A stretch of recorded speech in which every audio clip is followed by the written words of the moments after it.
All right, with that, that is an official beginning of our first webinar. Good morning, everyone, and good evening if any of you who are online is tuning in from Asia and the Indo-Pacific. My name is Yuki Tatsumi. I'm a Senior Director for the Institute of Indo-Pacific Security.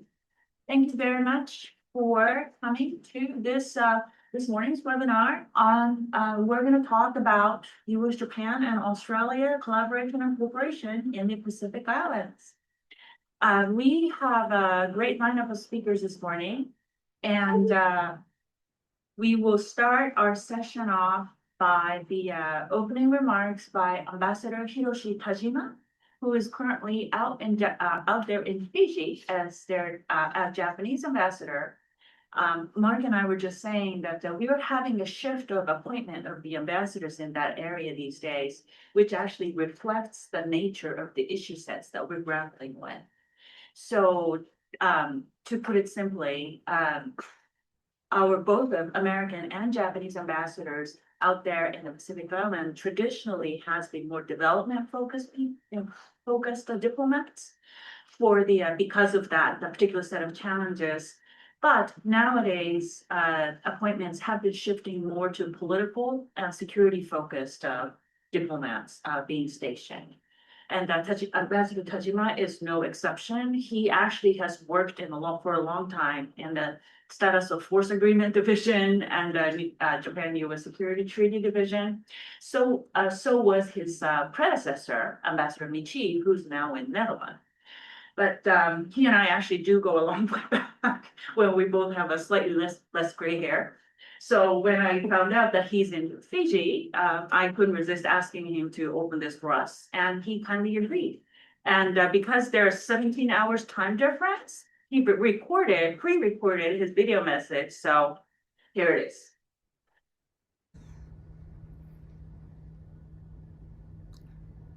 Good morning, good afternoon, good evening to esteemed colleagues and distinguished participants.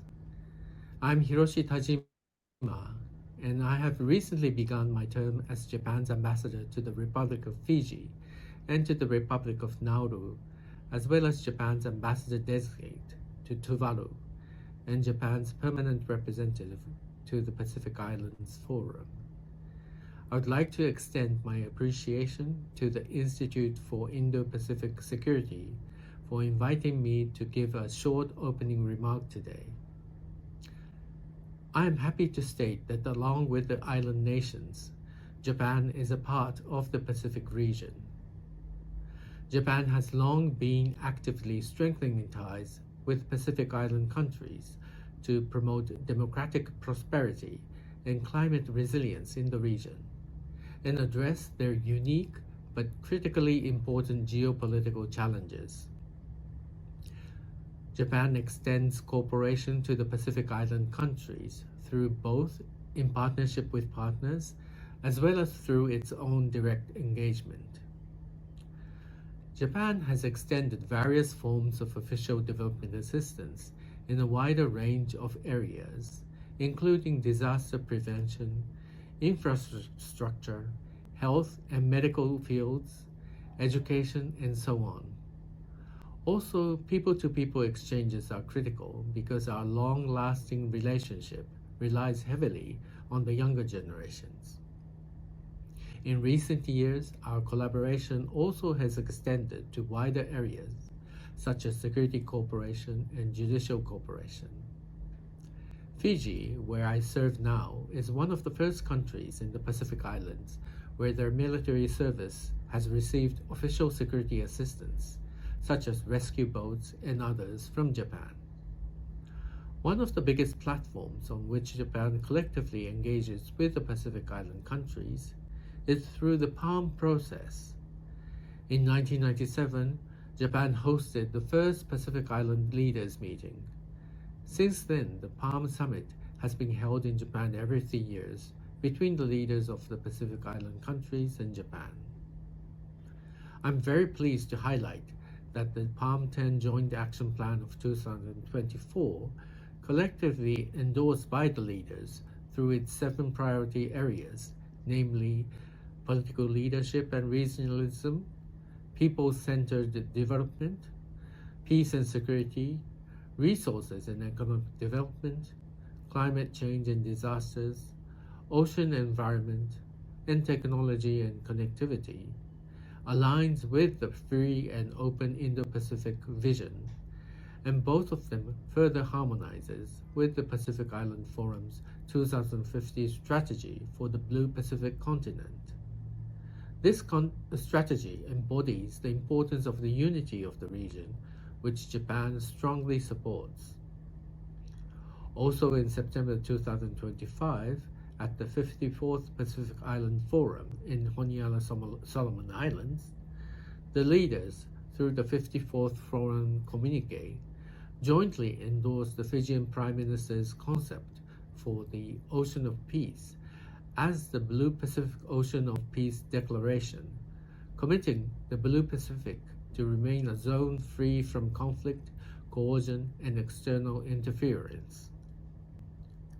The Blue Pacific Ocean of Peace Declaration provides a pathway to Pacific Island countries for cultivating a culture of peace grounded in the Pacific Way, making it a cornerstone of future national and regional policies and strategies, supported through partnership and investment in inclusive governance, cultural revitalization, education, and sustained Pacific leadership.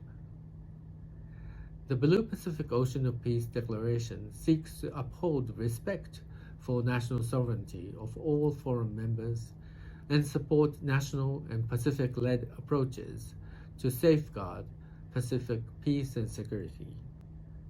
This also aligns well with the concept of FOIP. Taking a comprehensive view of the Pacific Island countries as a whole, it is essential that cooperation among the United States, Australia, New Zealand, the UK, and France, as well as Japan, partners in the Pacific that share the same universal values, be strengthened to support the region in achieving goals and milestones aligned with the Blue Pacific Ocean of Peace. I sincerely hope that this seminar will provide an opportunity to further discuss the geopolitical importance of this region and explore possibility for enhanced cooperation in the future. Thank you. Thank you, Ambassador Tajima.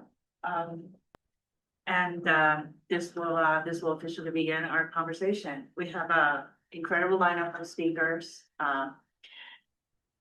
I'll just quickly introduce each of them, and then the way this is going to go is I'll first ask them the opening questions, one each, and then depending on that, I might actually let panelists ask questions to each other, and then we'll go up and questions. So for those of you who are watching this via Zoom, that's the whole reason why I have this on my laptop open so that I can track your questions. For those of you, if you would like to ask the questions online, please do take advantage of the Q&A icon at the bottom of your screen, not the chat. That is the one that I'm not monitoring.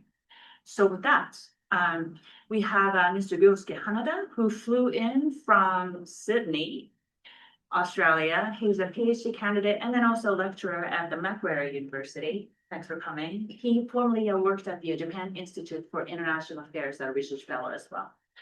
And we have a queen of PICs from CISLS, Ms. Kathryn Paik. She is the Australian chair at the Center for Strategic and International Studies, and she's a rock star in the sense that whenever we have something with Australia or PICs, we call Kathryn and say help, and then she's always graciously come and help us. So thanks for being here. And last but not least, I have my good friend Mark Lambert, who's happily retired from the State Department after a long distinguished service in the Foreign Service. He served in various positions, not to mention the Deputy Assistant Secretary of State for East Asia Pacific, dual headed as the development coordinator.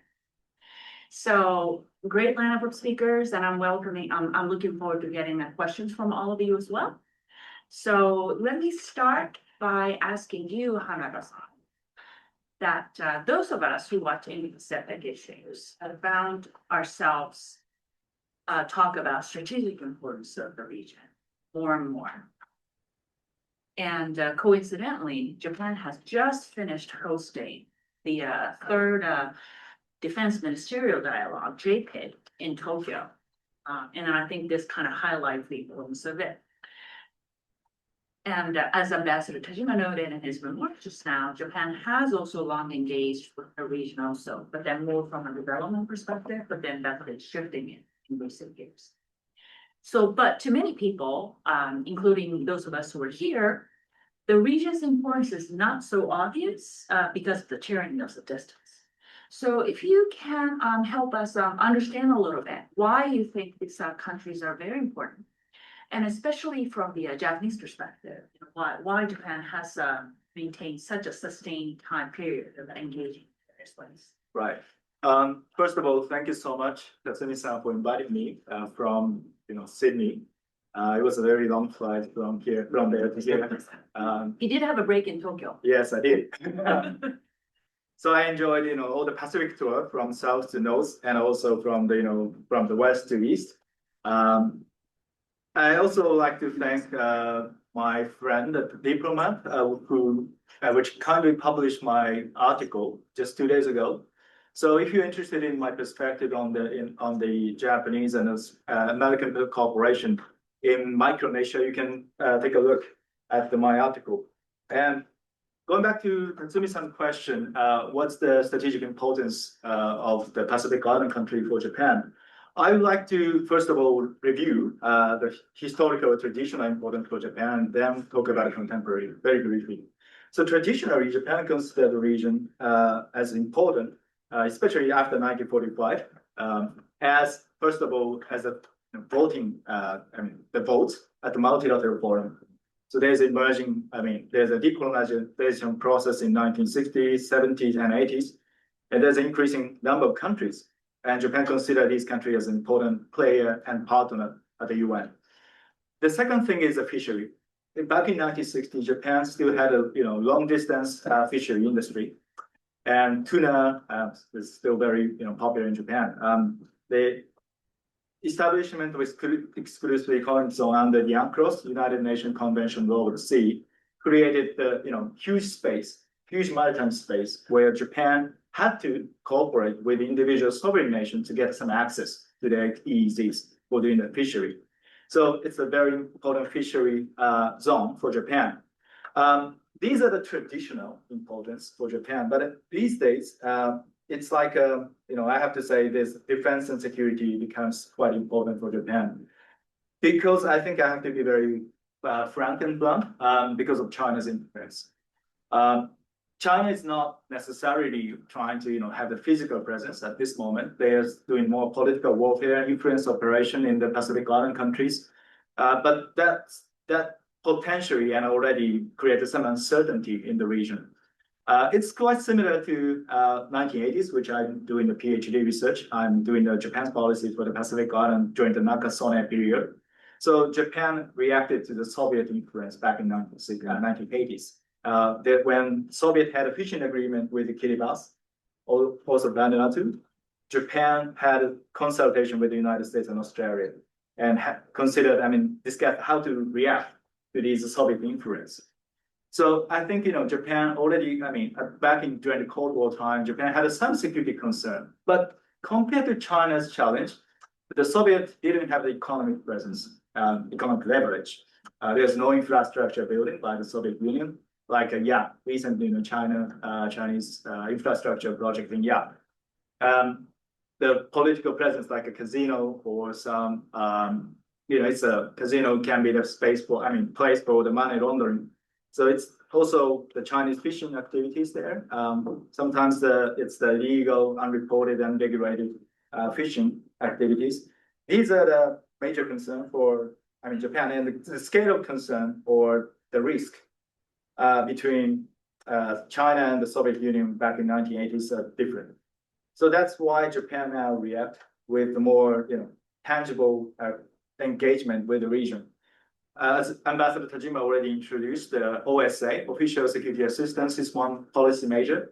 to assist the recipient countries' militaries to have more capacity to deal with these challenges.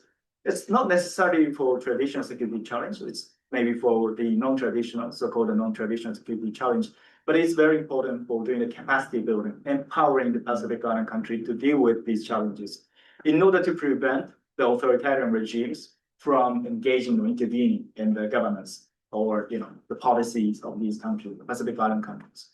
And more fundamentally, the Pacific Island country is just a neighbor and vicinity. I don't say vicinity, but it's neighbor to Japan. Japan's southern edge is, for example, the Okinotori or Minamitori Islands, which is approximately 1,005 kilometers away from the mainland Tokyo. But it's just 1,000 kilometers away from Guam. It's actually closer to Guam, to Tokyo.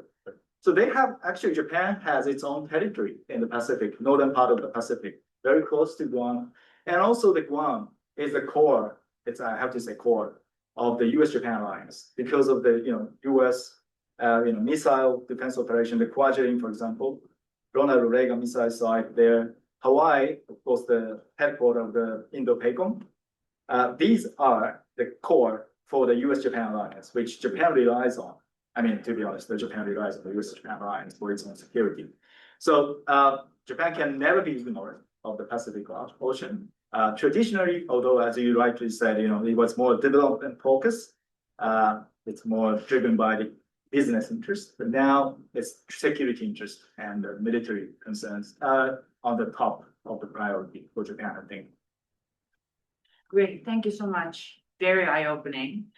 Going right to Kathryn. So unlike US and Japan, picking up on your Australia chair hat, Australia has a very unique relationship with the PICs because it's geographically speaking, it's the closest, and also historical ties, cultural ties. So from this vantage point, and then also, because of that, Australia spends an enormous amount of resources in relationships. So from that vantage point, can you share your thoughts with us on the importance of growing interest from the kind of outside external players like Japan and the United States who are still like-minded with Australia? And how it may be opening up a new avenue of cooperation, because US, Japan, Australia, if any of the trilateral I need to highlight in terms of the resilience and strength and a strengthening trend, it will be this trio. Yeah. So maybe I'll back up just a little bit and talk about Australia's sort of shift in the way it's been looking at the region and how that's opening up some really interesting avenues with other partners. As you said, Australia is absolutely the biggest player in the region if we look at monetarily, a resource historically. And that's something that's important, I think, to remind you as policymakers oftentimes when we're working on development in the region, is that we're far outnumbered by the amount of programs and resources that Australia puts to the fight. But as you mentioned earlier, at the top, there's been a shift, I think, in the Australian system as well, in terms of the type of people that are working on the Pacific and the manner of that engagement.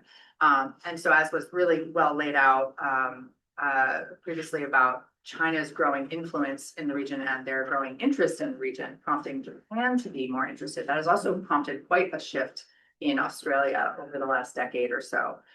This was probably started in the late teens with the flip of Kiribati and Solomon Islands. But what we saw in 2022 with the Solomon Islands Security Agreement, which is still yet to be fully and transparently released to the public, we saw the Red Star cluster really go up for not just the US, Japan, but also Australia, New Zealand, who came around to this realization that this was not a region that they could handle on their own, right? Historically, there had been kind of a bifurcation across the Pacific. Australia would handle Melanesia, New Zealand had Polynesia, and the US could handle Micronesia, but preference perhaps by our partners, Australia and New Zealand, that the US not be too forward-leaning and involved in the other regions without making sure that we're coordinating appropriately. Post 2022, and I think Mark would probably concur, we worked in government at the same time, while focusing on the Pacific at that point, there was a real shift in the manner in which Australia was looking to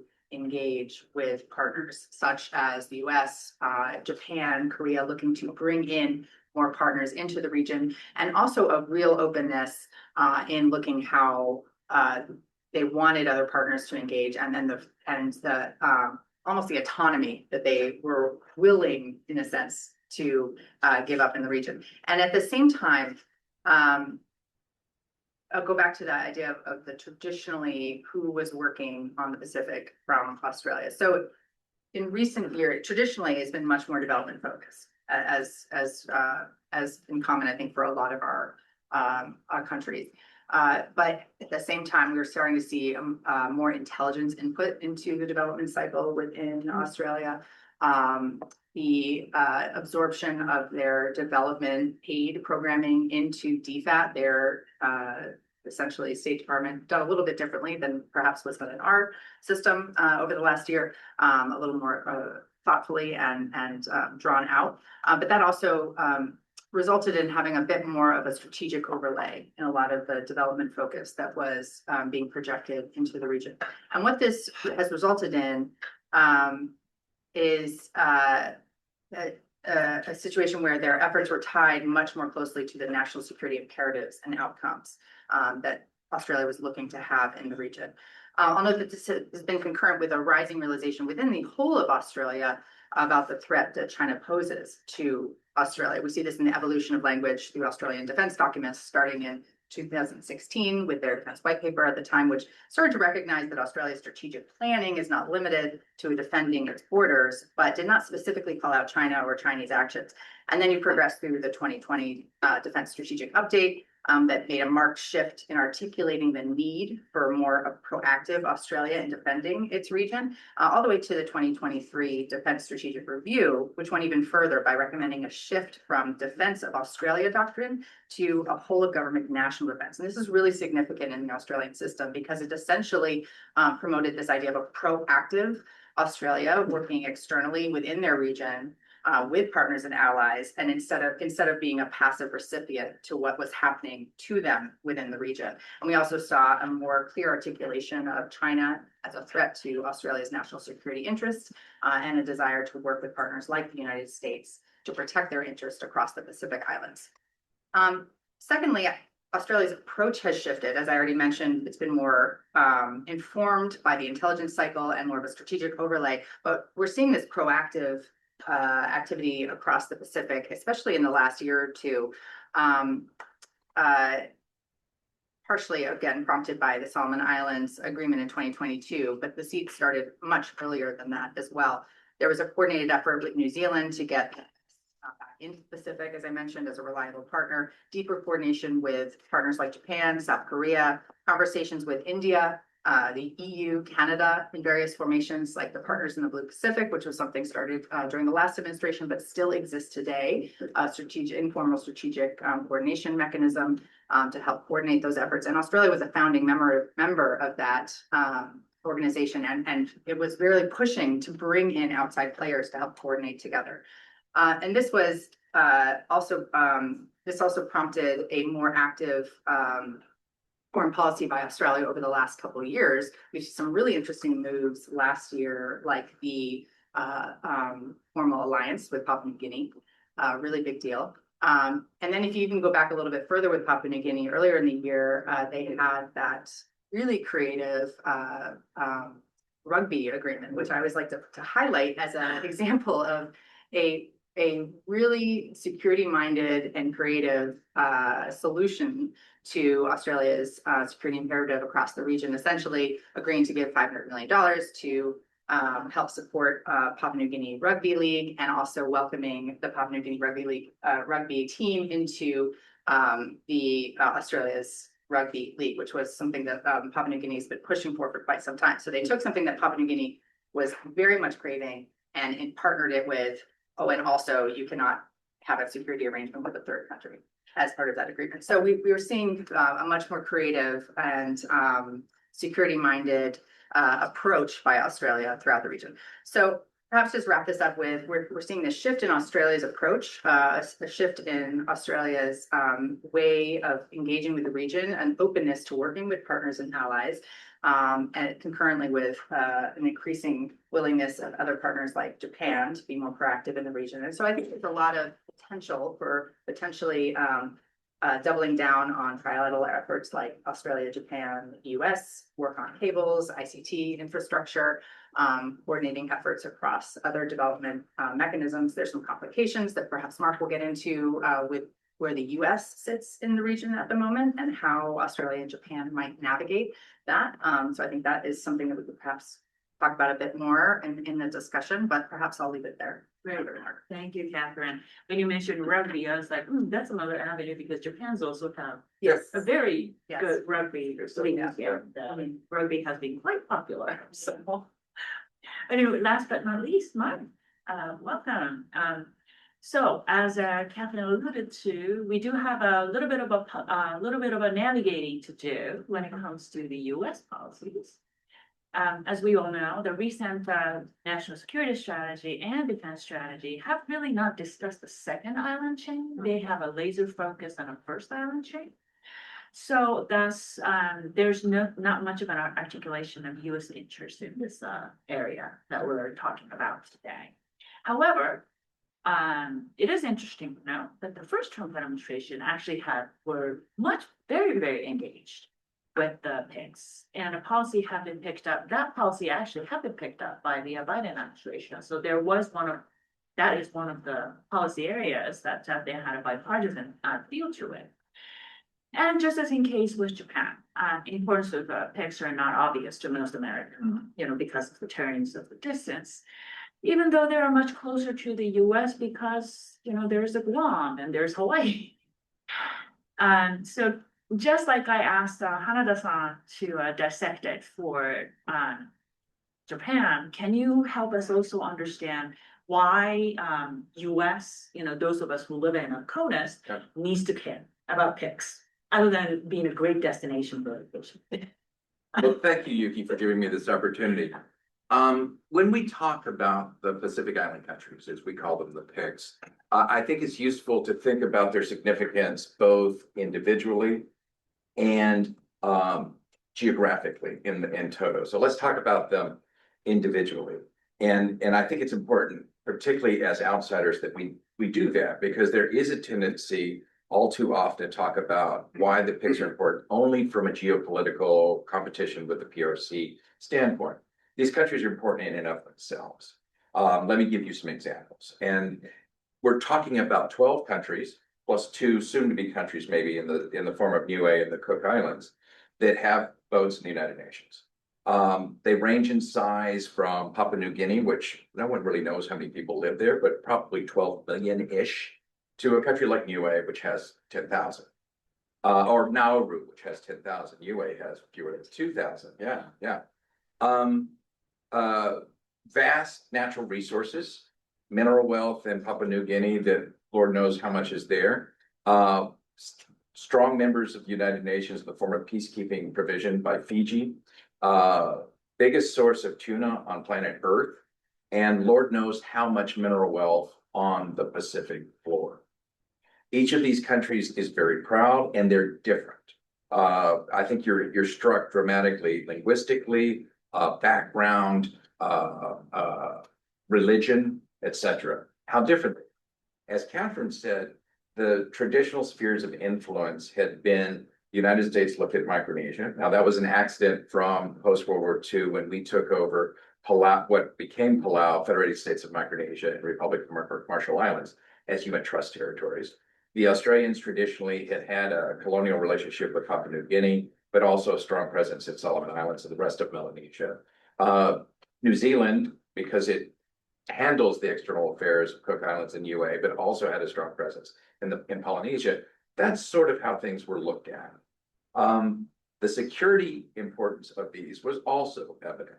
As you mentioned, Yuki, we have a large military presence in Guam and have for years. A lot of people don't know about Kwajalein, so I'm very glad that you raised that. Kwajalein not only is the location for the Ronald Reagan test facility where all of our ballistic missile tests end up, it's also the location of what we call space vents, where you can monitor the size of a marble, an object the size of a marble, to look at space debris. It also happens to be in a very strategic position where you can see where missiles are going. So it's a vitally important piece of real estate, and you can imagine how many countries like to look at it. So let's talk about the importance of this area geographically. And I think it's useful to think of them as both a wall and a highway. So in the sense of a wall, we've talked about the first island chain and the importance thereof.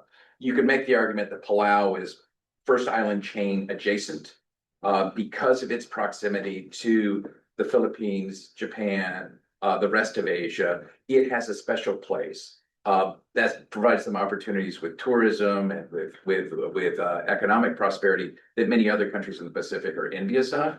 But it also puts them on the front lines of challenges.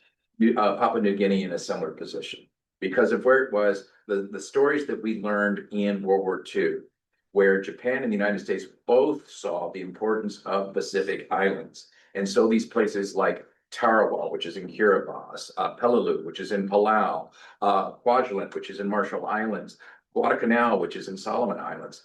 These are vitally important staging areas.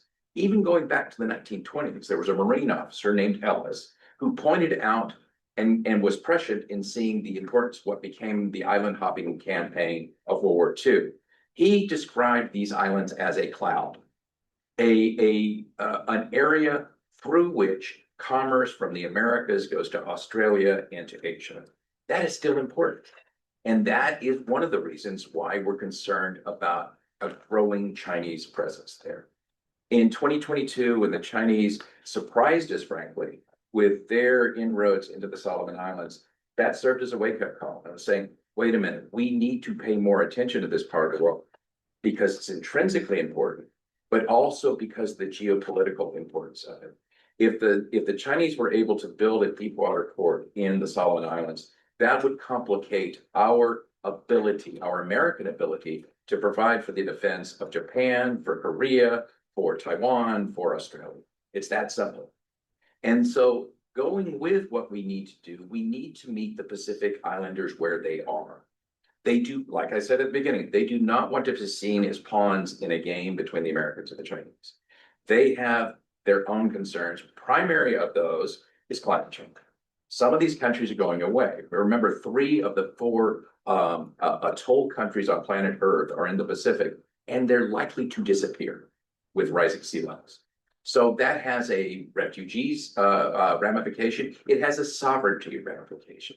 We Americans, because of our special relationship with the Compact of Free Association countries, we allow the citizens of those countries to move into our country freely.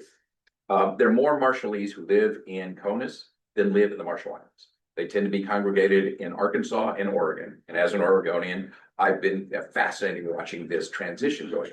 Yeah, because they have more. Well, there was a chicken processing was what drew them to Arkansas. Okay. Yeah, but Australia has a similar dynamic with so many people from Melanesia and other parts of the Pacific Islands being able to move into Australia to work. If you go to Auckland, one of the things that strikes you is the Pacific Island presence there. As an American, I look at Auckland as sort of the Miami of as Miami is to the Caribbean, Auckland is to the Pacific. So much of the broadcasting, so much of the entertainment comes from there and goes out into the Pacific. So as we've all been alluding to, these countries were always important.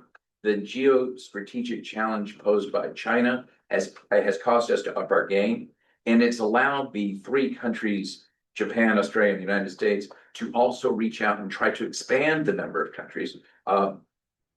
In Europe, because of the Commonwealth relationship, the UK plays a big role. Because of French Polynesia and I'm always forgetting the name. What's the other one? French Polynesia and New Caledonia. These are departments of France. A lot of people forget that. So France has a stake in this. Korea has a huge economic stake. It's trying to up its game. So I don't anticipate the importance of the Pacific Islands being diminished at all, despite the fact that they're not spelled out in what I would argue is a coherent way in any of the defense documents that the present Trump administration has put out. By the activity I see the Department of Interior doing, the COFA states, the Department of Defense doing throughout the Pacific, Department of State, by continuing to expand our diplomatic footprint in the Pacific, these countries remain important, and I think for the reasons laid out by the other panelists, will continue to be important. Thank you all. This is fascinating and such an eye-opening. Actually, there are already questions coming in from the audience online. So before I go to this online audience, just like to solicit if there's anyone in here that would like to ask the first question. Go ahead. Go ahead. Hey, good morning, Paul Holland. I work for Tetra Tech and spent 6 months last year as an ENACTRIC fellow with New Zealand Defence Force in Wellington. Was working for the climate change response program there. Interested to hear your perspective, Mr. Lambert, on climate change. And, you know, it seems like both the United States and New Zealand, maybe to a lesser extent, New Zealand, are withdrawing from the climate change discussions. And so, you know, you stated, and it's been well documented, that the Pacific Island countries see climate change as their greatest threat. Yep. How are the Pacific Islands responding to that withdrawal, and how does it play out kind of for a great power strategic competition line in the region? Speaking personally, I think it's giving China an inroad that that we just handed to them. The Chinese do address climate change. You know, they finally have come on board with some of the UN standards that were set. There is a workaround that we Americans have come up with, and we talk about weather. I was in Kwajalein not long after a huge freak storm hit, rendering part of the base unusable because of saltwater damage to some facilities. It is existential. You know, Tuvalu, Marshall Islands, and Kiribati are atoll countries. They're responding to the threat of climate change in different ways. Most interesting, Tuvalu, they're trying to raise their country. They're literally trying to make it higher out of the ocean than it is. But when you go to a place like Marshall Islands and you see the lagoon 20 meters this way and the Pacific Ocean 20 meters that way, and the highest point is 6 feet from sea level, you recognize what this challenge is. I fear we are going to be pressing in this area with one arm tied behind our back because of our position on climate change, but we still can work in this area by talking about weather incidents. We still have a role for NOAA to play. It's vitally important in the Pacific to do the storm tracking. And no one has better facilities than we have. They tend to be headquartered in Honolulu, but we provide a lot of information. I think continuing to provide the scientific input that the islanders need to keep themselves safe, nothing's more important than that. And nothing has stopped that. But as far as voting in UN bodies and other international bodies, we're just not at the table. And one thing that unites all 12 UN member states in the Pacific is shaming us. Add a little bit on that too. I agree 100% with Mark on that. We're providing a huge messaging opportunity to China with this, but there also is, like he said, there are opportunities for the U.S. to still work in this area, even if we have an administration that is saying we're not going to accept that climate change is real. You know, the Pacific Island countries, by and large, I found to be very pragmatic, and their leaders to be very pragmatic when it comes to working with great powers. I had a lot of conversations with senior officials in the Pacific just after the 2024 national election here. And there was a recognition across the board and understanding of the second Trump administration is most likely going to withdraw from the Paris Agreement. How do we approach this? And the general consensus was, hey, listen, yes, the Pacific Islanders very much care about mitigation globally, but what they really care about in the immediate term is adaptation and resilience. And those are things you still can talk about in the context of, even if you don't accept climate change or don't want to say the word climate change, you can talk about resilient infrastructure, critical infrastructure. We can talk about ICT, cable networks, roads, hospitals in a way that talks that references natural disasters, HADR, making those vital, critical pieces of infrastructure more resilient. What we unfortunately then saw was a withdrawal of a lot of aid and development efforts that could have gone towards those types of efforts. So again, I think we're still keeping potentially 1.5 hands tied behind our back, but there are ways to address the climate concerns in a way that those islanders frankly will pragmatically understand that this is just how this administration has to do it. We're not doing it at the moment. Sorry, just a quick follow-up. So Yeah. would you see maybe the funding shifting from USAID to the Department of Defense perhaps as a? On some of the things now, but our colleagues at Indo-Pacific will be the first to tell you, they don't have the expertise that we've lost when we got at USAID. Capacity to do the Correct. type of things that are needed. If it's immediately in the surrounding area of a defense establishment, yes. But even, building out roads, building out further infrastructure, that's not in the mandate of DoD to do if it's not directly related to the defense establishment. I'm just kind of thinking, I would be curious, none of us on spot, but that gap seems to be the sweet spot for Japan. Because they do have that OSA scheme, but what do you think? That's what I'm about to say, actually. But I think, it was a bit shocked that, the US withdrew from the Secretary of the Pacific Regional Environmental Program. Right. Yes, right. And China immediately announced that they will provide additional support to the organization. So I agree with Mr. Lambert that the United States, some US policies are giving some inroad for China to increase their interest.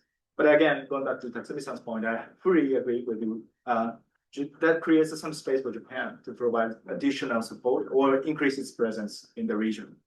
I think this is a question of the complementarity among the US and US allies.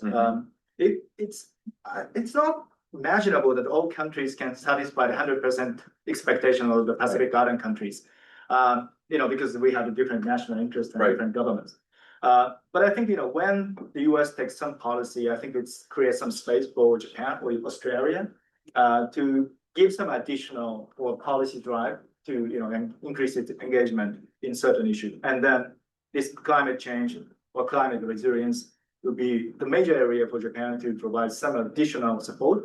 The problem, of course, exists because it's a question of whether Japan has a sufficient resources and expertise, which you pointed out. Pacific Island countries are not necessarily recognized as a significant place in the Ministry of Foreign Affairs. In my view, there's only a few, I have to say 6 to 7 people working on the Pacific Island country regularly. The Oceania Division Director is very busy for Australia and New Zealand, cannot necessarily cover the Pacific Island countries. So Ministry of Foreign Affairs have some limitation. And what about Ministry of Environment? Can they really do something? That's not shown there. So I think, the organizational transformation is, I think, required in the Japanese side to fulfill the responsibility. And Yuki, if I can add on, I do think this challenge, because it is global in size, lends itself to sharing the burden. Tuvalu, Palau, and Marshall Islands recognize Taiwan, and Taiwan does good infrastructure. One of the reasons we'd like to get Korea more engaged is Koika does great work. There's a big challenge ahead, but I think if we work collectively and divide the problem up into digestible bits, there are solutions. So this is a great segue into one of the questions that was actually asked online. So speaking of, we were just talking about the challenges in navigating current political climate in DC and still try to implement a policy that still needs, that still is in interest of us all. For example, in areas such as, since Kathryn mentioned about ICT, fiber optic cables, for example, is something like that can be like a burden share way. And that just not only gets limited to US, Japan, Australia, but then also bringing other partners like Korea, you mentioned, right? Or Taiwan, or New Zealand, France, EU, and then even like UK. Well, that's already happening in a lot of ways. I mean, definitely Australia, US, Japan have proven through the East Micronesia cable and other projects in the Pacific that they are able to work together on this important problem set. What we have found over the years is that we tend to be a little bit reactive, especially when it comes to trying to fill a gap that we see China trying to angle to, for example, having Huawei win a certain bid through the World Bank, and so then we step in and try to fill it with the grant processing. I think you're absolutely right by bringing in more players to that, more expertise in just specific discrete ways, capitalizing on the expertise of specific countries where they're at. We're able to fill that gap a little bit better and be a bit more proactive. And I would add, Yuki, I mean, we should not have a knee jerk if China does something, it's bad. Right. If China provides much needed infrastructure, much needed development assistance, and does it in a transparent way that conforms with international financial norms, that's wonderful. The problem is, generally, they don't do that. Right, the key is transparency, Yep. whether that meets with Yep. the The rule of law. law. So going back to the point that you made, Mark, in your initial remarks, so PICs has its importance on its own. It's not always important just because of its geographic, geostrategic implication. I remember hearing that a lot from our Southeast Asia friends. Right. At the onset of the global war on terror. Right.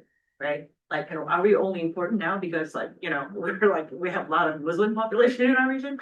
So I still remember those days. So that actually, your remarks actually reminded me of that conversation. So given that, Blue Pacific continent has its own developmental priorities. Do you think three countries, whether coordination, collaboration between U.S., Japan, Australia, and perhaps more likely with other external partners like Korea and others that we're talking about, can we approach actually more kind of try to address that in the way that kind of cuts both ways? I think these two treating these countries with respect and their institutions with respect and listening to them dovetails with this nicely.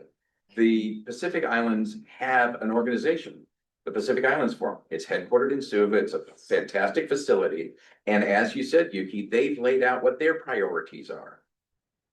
I'm very proud of what we were able to do in the previous administration about listening to them and making sure that our policies dovetailed with what their priorities were.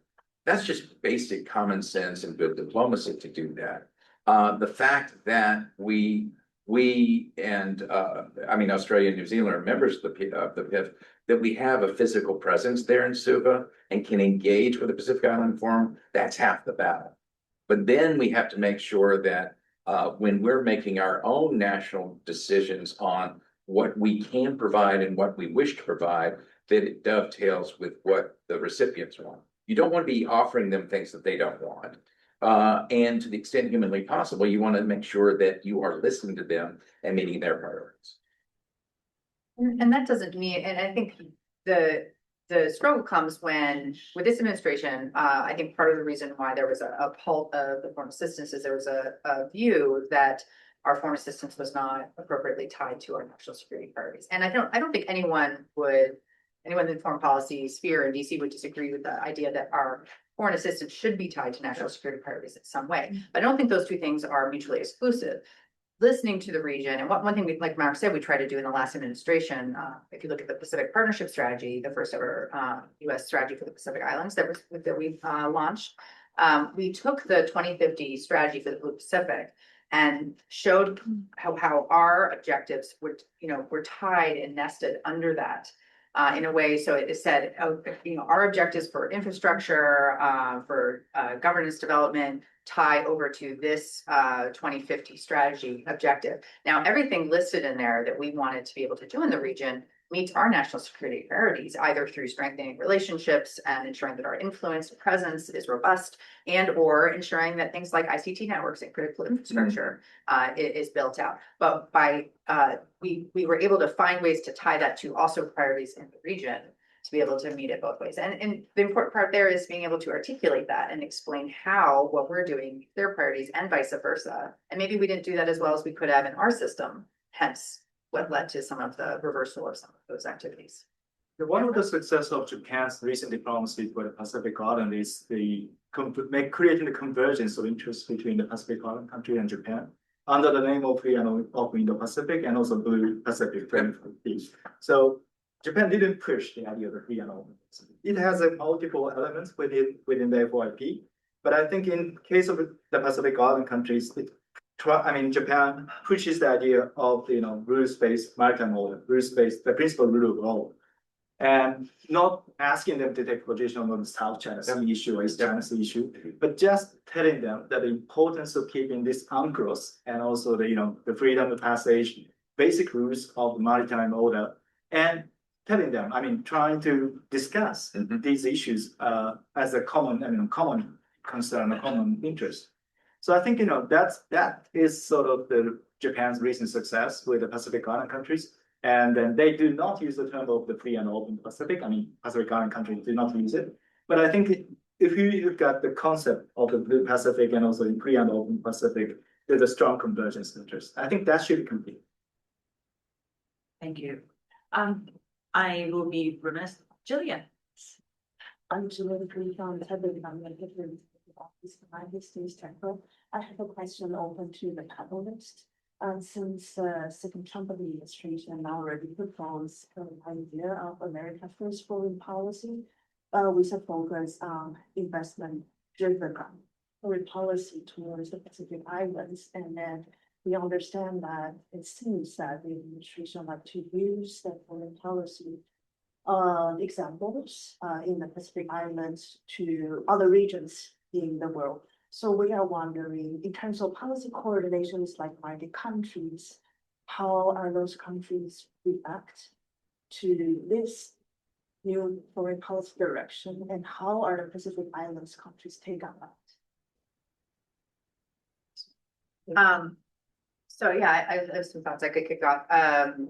You're absolutely right. There's a sort of trade, not aid, if you will, view of how this administration wants to run its foreign policy. Right now, in fact, Deputy Secretary of State Landau is out in Hawaii with an investment conference with Pacific Islands, which is a really great opportunity. I think this administration, like previous administrations, has recognized that the Pacific Islands themselves don't want to just be aid dependent, right? There's a desire to be more prosperous, to embolden their economies, to interlink the economies more with outside partners, and yet it's a very difficult region to get private sector interest into, as many of our countries already understand. So the effort behind this investment conference happening right now is to bring in DFC, EXIM, some other financing components from our end, and try to figure out effective ways forward for private partnership. That's a very difficult task, and hopefully they'll have some success out of this conference and future efforts. But that is certainly a primary lane of push for the region. Most Pacific Island countries sent a leader to this investment conference. So I think that shows the interest that there still remains in the Pacific to engage with the United States, and the hope that there'll be productive engagement along economic lines with the U.S. This comes on the tail of last year's tariff announcements, which were taken very negatively across the region, less so because of a monetary effect, except for Fiji, really, there's not a whole lot of trade back and forth, but there was a real messaging component there. Again, that China, we opened space for China to step into. We saw essentially Chinese talking points coming out of Prime Minister Marape of Papua New Guinea, Prime Minister Okuka of Fiji, saying things such as we'll have to look to partners now that respect us more like China in the economic sphere. So I think we had some missteps there in the economic realm. While I don't think economic and investment vectors of engagement are sufficient for the full range of engagement that we want to be able to have with the region, it is a significant vector of engagement, and so hopefully we'll see some progress along those lines. I would add that Deputy Secretary of State Landau he seems to be the State Department's point person on the Pacific, so he has been engaging more. And American companies have been doing some things. For instance, I mentioned Palau's desire to expand its tourism sector. It's doing that in a big way in cooperation with American companies who build hotels. A lot of the Pacific Island countries look at the success the Maldives have had in becoming a world-class destination for high-end tourists, and they want to copy it. The problem is some of these places are easier to reach than other places. Another area is providing a market for their fish. Walmart has done a great job of working with, and Costco as well, of working with certain Pacific Island countries to help them process. Now, again, the problem is most of the countries in the Pacific that have access to tuna stocks would like their country to be the central processing area for fish. Right now, so much of the fish is taken oftentimes by Chinese vessels and then taken back to China or to Thailand or wherever and processed there. And the money's made actually in the processing. So again, I think this is an area that would lend itself to some public-private cooperation if an arrangement could be made for fewer regional processing centers and spread the wealth among them. You could do it. But as Kathryn alluded to, and I'll be frank, some of these countries' economic viability is going to be minuscule.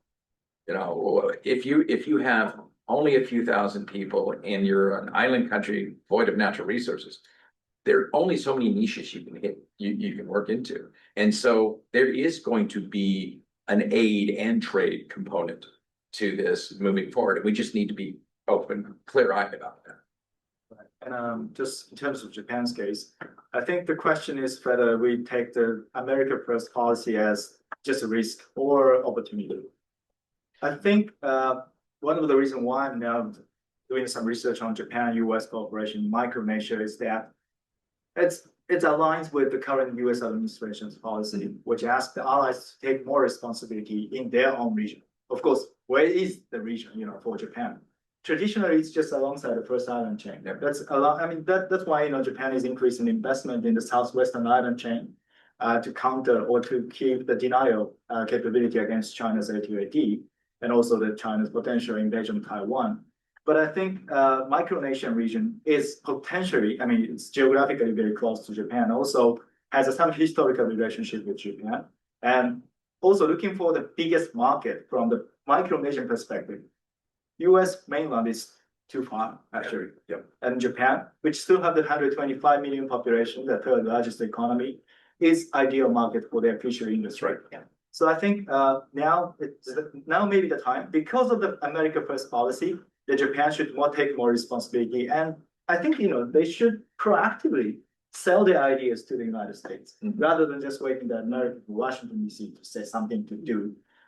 So I think I will take that approach. So this is not necessarily risk, it's the opportunity for, you know, US allies to increase their presence and also to contribute to the better, you know, more stable balance of power in the region. Thank you. So there's another question. Actually, the very first question that I asked to the panel was from Ambassador. You know, you should know the same. Ambassador John Hassian. Oh, sure. And he actually has Mr. Palau. Yes. And he actually has a second question for the panel, which is he would be very curious to get everybody's view on the area where US, Japan, Australia can work on with Taiwan. Kind of, you know, nicely dovetail with what you mentioned. Well, I mean, the obvious place where we can work with Taiwan are the three countries in the Pacific that have diplomatic relations with Taiwan: Tuvalu, Marshall Islands, and Palau. The Taiwanese presence is big. They've done some very effective things in what I see as two basic areas. Number one is food security. You go to a market in Majuro, you can eat fresh cucumbers and tomatoes because the Taiwanese have this great setup that they've set up at a place called Bora Beach that provides those.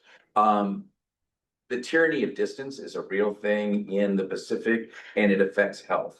The Taiwanese have very good telemedicine capabilities. They've been working a lot with the countries with whom they have diplomatic relations to try to do both centralized record keeping so that when a patient has a problem, there's a central storehouse for where her medical records are, and so they can provide assistance. They also, because of the brain drain problem, a lot of these countries, if they have someone trained as a nurse, he or she wants to immigrate because can make more money in Australia, New Zealand, and the United States. So trying to find a way to mitigate that is something that the Taiwanese have been quite good at. In addition to the hard infrastructure, you go to these three countries and you look at, you know, the friendship signs that they put up about cooperation between Taiwan and those countries. But I think there's more that can be provided even beyond that, because there's a tremendous amount of goodwill in many of these countries towards Taiwan. even the countries that have changed their recognition to the PRC. You look at the Solomon Islands. So many Solomon Islanders have firsthand warm memories of their encounters with Taiwan. Fiji the same way, and other countries the same way. So just as Taiwan has an effective diplomatic presence in a country like the United States, even though we recognize Beijing, I would argue that in certain Pacific countries, Taiwan can also have a positive influence of providing education exchanges, providing training, helping with food security and other things, even if they don't have a diplomatic presence. Yeah, concur with everything that was just said. I think it's important to not try to spread load too far and wide, and first and foremost, concentrate our collective work with Taiwan on the 3 countries that recognize Taiwan currently. But that soft power aspect is really important. Health, for sure. Definitely doubling down on education. For example, in the last administration, we started a program called the SICE Rising Leaders Program that was funded by Taiwan to bring leaders from all over, mid-level leaders from all over the Pacific Islands Forum to Washington, D.C. for 4 weeks for an executive course at SICE. And they knew, again, that Taiwan was funding this. And so each one of those participants that goes, well, it wasn't like super, advertised ahead of time. There's a knowledge that, hey, Taiwan is enabling this to happen. And so there's an understanding across the board Pacific that Taiwan is very active in the education space as well. I have a little to say, little to add, but I think, regarding the reality of the Pacific Island economies, they still rely on tourism as the major source of income. And Taiwan, which has the 23 million population with a relatively high income, can of course provide some tourists. It cannot, replace the Chinese mainland tourists, which has massive influence on these Pacific Island countries. But I think in a promotion of the joint tourist idea, it's a little bit soft, but I think, Japan is very popular among the foreign tourists these days. They have now 30 million every year, I think more. Huge inbound. Yeah, huge inbound. So I think that connecting Japan's tourism with Taiwan and also, Micronesian countries would be one area for thinking something new. Because, as everyone rightly said, there's not many options for their economies to prosper, fishery or some, tourism. Otherwise there's some need for aid or capacity building necessity. So I think the tourism is the one area we have to be more innovative. I think still don't have any specific idea, to be honest, but I think that I'm looking at the tourism as a potential area. I guess this is an open call for any tourist arrangement companies to come up with the attractive Scuba all around the Pacific tour. Yuki, a real practical thing. I'm a scuba diver, and it's an amazing part of the world to dive in. One practical problem many of the places have if they don't have decompression chambers. And so if you're going to cater to scuba divers, you need to make sure they can dive safely, which includes they have access to decompression should they need it. That's an easy sort of plan. I think you just sent a business template for all those tourist companies who can come up with a new plan. Let me ask for questions. My name is Toshiki Matsukiyo. I'm originally from the Japanese Foreign Ministry, but now seconded to the U.S. State Department. And thank you so much for such a great discussions. I personally believe this is the most important the areas of cooperation for Japan, U.S. and Japan, bilaterally and multilaterally. And then my question is about the policy coordination among the traditional partners, including Japan and the US. And so given the friends-to-all approach by Pacific Islands and very programmatic approach to the regional security environment, geopolitics by the leaders, Pacific Islands. In order to, in terms of the competition with China, it's crucially important to maintain long-term commitment by traditional partners and the engagement into the region. And but now we have more active players, and we have broader range of the areas of cooperations beyond the traditional the economic assistance, including IUU or human trafficking, drug trafficking as well, critical minerals as well. And then so do you see how we can have the better coordination, the policy coordination among traditional partners at the working level and at the leaders at the political level? Well, I think it starts with our missions in the field. The diplomatic community in all of these countries tends to be very small. For instance, many times the only diplomatic presence will be U.S., Japan, Australia, and either China or Taiwan. So it starts there. One thing that I've noticed in the last few years is the growing comfort between Japanese and American diplomats. I'll brag on our ambassador in Koror right now. Joel Ehrenreich is a fluent Japanese speaker who has served a long time in Tokyo and in Okinawa, understands Japanese issues. His Japanese counterpart is equally comfortable with the United States. That works a lot. Our recently departed ambassador from the Republic of Marshall Islands, I happen to be related to, she would see her Japanese counterpart regularly and share ideas going back. Then the second piece is connecting. You made the reference of in Gamisho in Tokyo, the number of Pacific Island countries experts is very small. I would say the same at the State Department. I mean, we tried to expand it when I was at State, but it's still very small. The big player on this is Australia.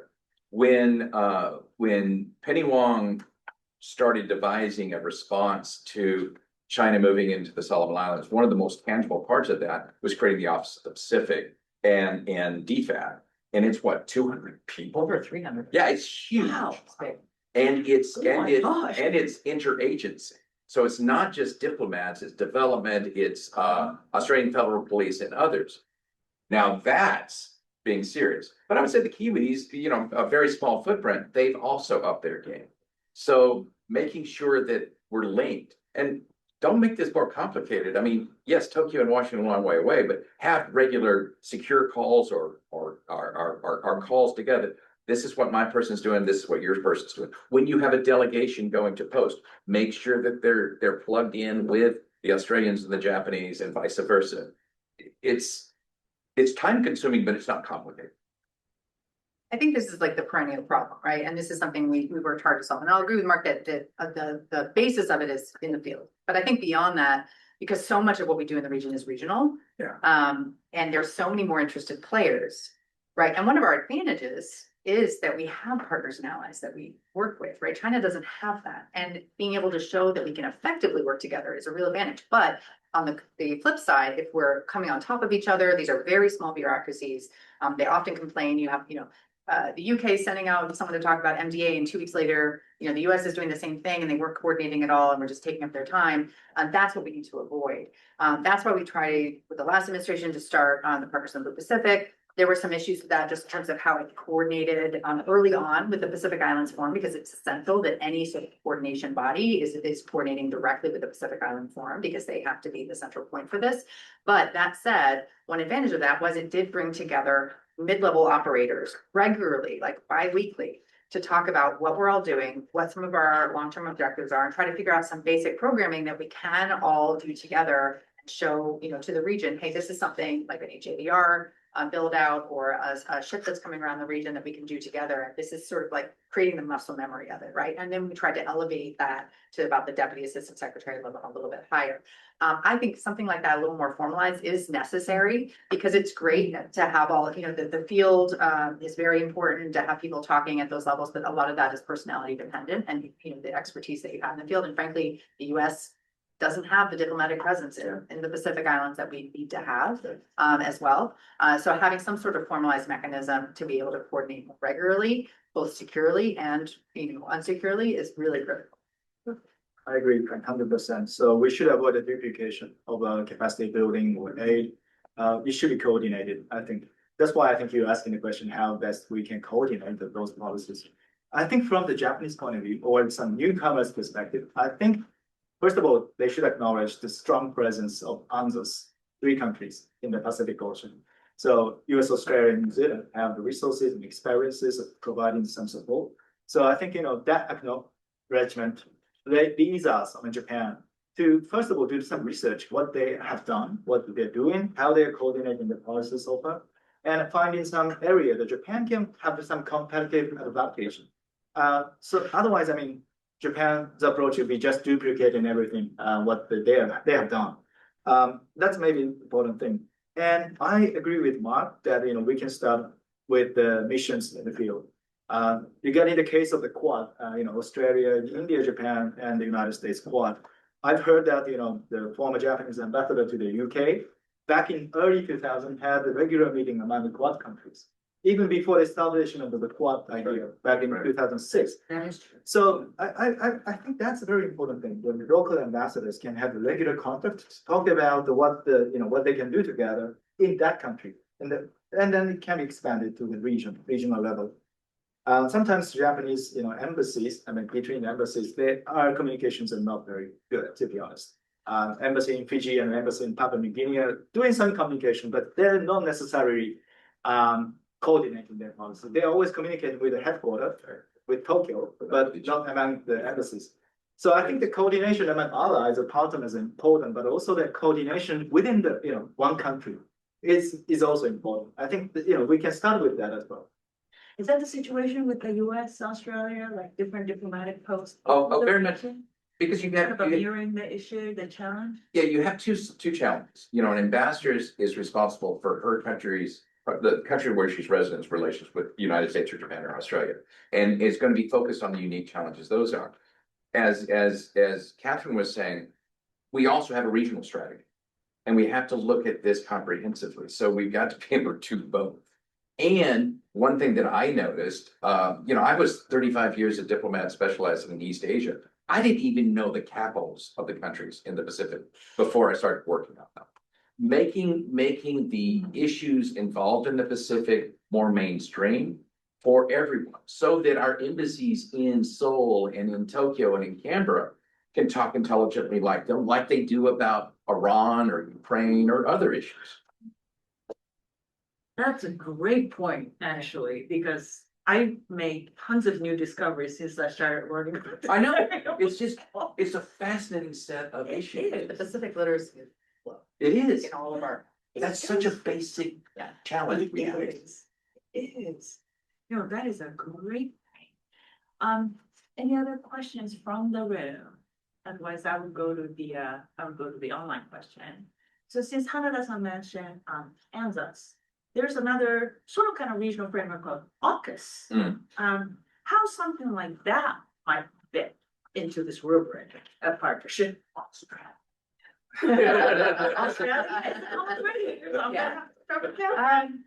So when AUKUS first launched, we saw a pretty robust effort by China on the counter narrative, right, about, especially around the nuclear piece here, especially in Southeast Asia. This was a huge problem, conflating nuclear powered submarines with nuclear armed submarines and nuclear presence. And obviously the Pacific is very concerned about anything that has the word nuclear in it. There's a lot of legacy there that we have, especially in RMI, but throughout the Pacific, that's why there was so much angst around the Fukushima water in recent years as well. And China is very quick to jump into the messaging component, as we've seen. Post-AUKUS announcement, Australia did a really good job of getting out to the region and was quite active in trying to counter that narrative. And I think to largely to the benefit of everybody involved in AUKUS. I think that we've seen the benefits of that. I haven't, to be honest, I haven't heard a whole lot from the region, and maybe you can comment on this, Mark. Around the region concern about AUKUS, other than just the general concern about rising tensions and the possibility for conflict and roping in the Pacific Islands. But AUKUS itself is sort of adjacent when it comes to the components of what they're looking at in the Pacific Islands. I don't know if you had any. I'd agree with that. It was interesting, the misinformation that the Chinese were pushing right after the announcement.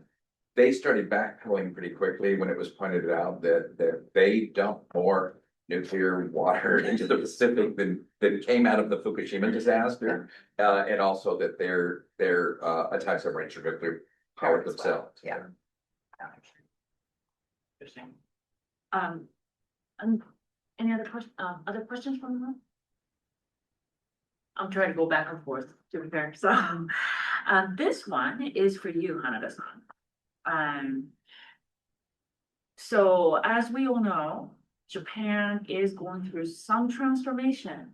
It's a security policy and defense policy. So Mark and I, again, remember we were hearing in the diet proceeding that it is actually an issue that whether self-defense force personnel that goes on peacekeeping mission, operation mission, can carry one machine gun or two machine guns. And a lot of things that have changed since then. And now we're talking about Japan acquiring preemptive strike capabilities, for the lack of better words. They still call it, enemy-based attack capability and standoff capabilities. But as Japan's security posture does evolve like this in a more proactive manner, how does that, I guess, can jive well, for the lack of better words, with this Japan's kind of a historical traditional image that Japan has had based on its past history of engagement with the Pacific Islands as the preferred development partner, for example? Well, I wouldn't see that trade-off between the proactive security policy and reputation of Japan. Of course, Japan invaded all the southern part of the Pacific Island country, not all, but I mean mainly Papua New Guinea and Solomon Islands, and launched an attack against Australia. That's a history, so we can't deny it. But I think that history was around 80 years ago, first of all, and the post-war Japan's history is basically very much constructive and pacifist. I mean peaceful, contributing to the development of other countries. The recent change or shift in Japanese security policy is mainly targeting China. China's massive and strong military capabilities and potential. I mean, already visible aggressiveness toward the East China Sea and Taiwan. I think according to the Yomiuri newspaper, the Japan is now considering to have the Pacific defense concept in the revise of the 3 security documents this year.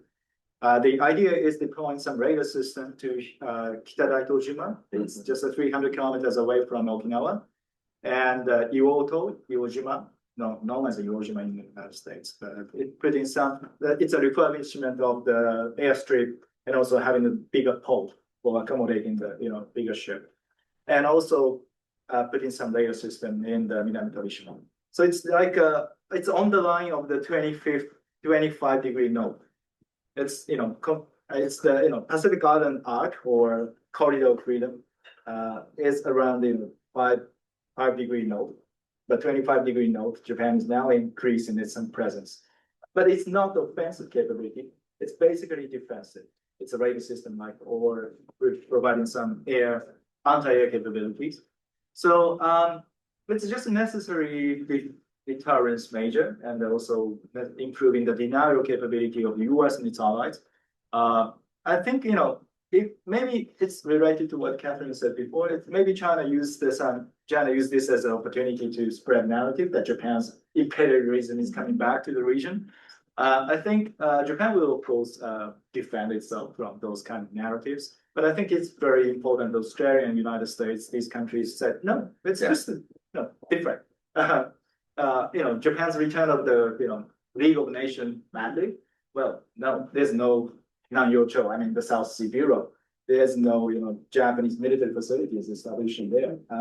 So I think the big difference is that Japan's recent security policy shift is done in coordination with the U.S. and its allies, and also mainly for denial and defense capabilities. That's a big difference. And let's not forget, it's not being done in isolation.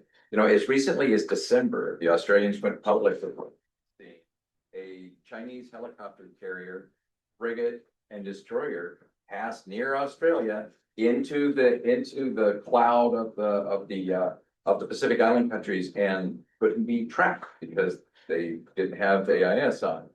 There is a changing scenario taking place, and it is entirely appropriate for concerned countries. So say, you know, and I'm sure Mark hears this as well, in working with Pacific Island countries, I consistently hear that Japan is the most favored partner for these countries, right? Australia obviously is the most present. There's a lot of history there. Even New Zealand has its history. US certainly has its history and some baggage in the region. But interestingly enough, Japan does not in the most Pacific Islanders view. Given the big bag. That there is actually some actual history, right? But I think just recent years have proven Japan to be such a good partner. I once had a Pacific Island representative say to me, Japan comes, they build, they clean up, and they go. And That is it was amazing. yeah, they were like, they are the perfect partner. And so I don't think that, and I don't doubt that China will try to use that narrative, but I don't think in the of Japan becoming more aggressive and imperialistic, I don't think that will take hold in the Pacific. Because I think I might add, it's like in the Japan's model, so Japan come, build, leave the job in a local economy, clean up and then go. Yeah. So. But Yuki, just to piggyback on what Kathryn said, I was recently diving in Chuuk and Federated States of Channeling your scuba diving. and Palau and Marshall Islands. Because of the League of Nations mandate, a lot of leaders in those countries have Japanese last names. They're very proud of their own Japanese heritage. And surprisingly, Chuuk, you know, that was the headquarters of the Japanese Imperial Navy facility. The Japanese were looked at as good stewards while they were there. This surprises a lot of Americans who are students of World War II. So yes, the war was horrible. Yes, there were awful things that happened. But if the Chinese think that they could piggyback on World War II heritage and think that the Pacific Islanders are anti-Japanese, it's not true.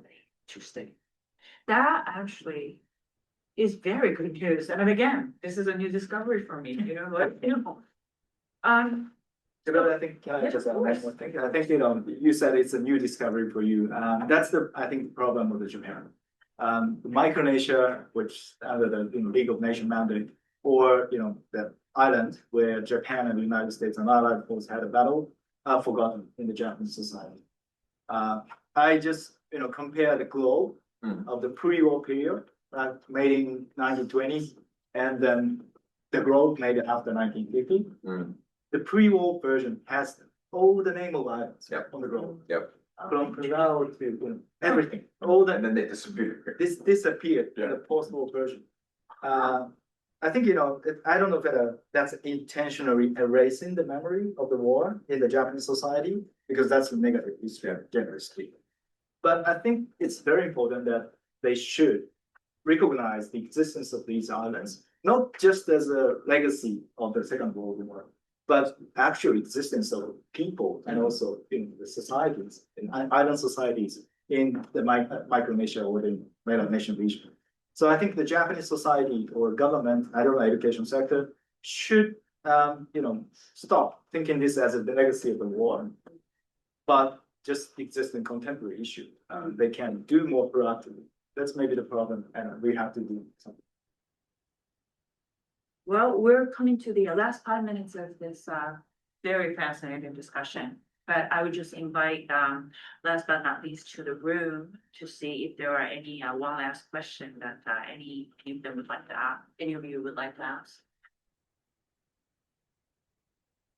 Jillian, go ahead. You have a second question. Yeah, just a very quick question. So recently we saw the news about the under cooperation, the so-called grant for 4G, 5G, like a deployment in the Pacific Island countries. Just wondering, what will be India's role in the region? Is it more from a burden sharing point of view, or like maybe some strategic point of view? Well, the Indians for a long time have been particularly interested in Fiji because of the large Indian diaspora population there. They have a diplomatic presence and they go regularly.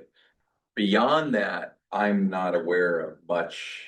No, I mean, the Indians had in Papua New Guinea in 2023 hosted a Pacific Island Forum meeting with Prime Minister Modi. And they did launch several smaller initiatives across the region, but agree, I think beyond Melanesia and Fiji specifically, there hasn't been a ton of outreach, and they're focused very much elsewhere. From the Quad context, for example, Australia and the U.S. tend to take the lead on, and Japan on anything happening in the Pacific Islands. India is more focused on the Indian Ocean and perhaps Southeast Asia. Yeah, I think it's in the strategic context, I agree with both. And I just learned from Ms. Pascal yesterday that India may be able to provide some generic medicines to these Pacific Island countries, because the health is a major issue for these Pacific Island countries. So what she suggested is that Japan should build more hospitals, and they should use more Indian generic medicines in these island countries. That sounds really interesting to me. So I think, beyond, in terms of the maritime security or strategic engagement, we can't expect too much from India because they are not necessarily interested in beyond the Malacca Strait. But I think there's some potential that India can provide. One is, I think, the health issue, which is urgent and very important for the Pacific Island countries. Well, any last words for either of you? Thank you. Thank you. Great. Thank you all. I think this is a good kind of a forward-looking way to end this discussion. Thank you again for everyone who came here in person, and thank you everyone who joined us online. And thank you, most of all, to the speakers for very, very interesting discussions. Fascinating. I definitely learned a lot. I think my level of knowledge of Pacific Island countries kind of got exponentially higher pre this discussion and now. So I do like to continue that trajectory. But if you could please join me in thanking these wonderful three speakers who are concluding the session. Thank you.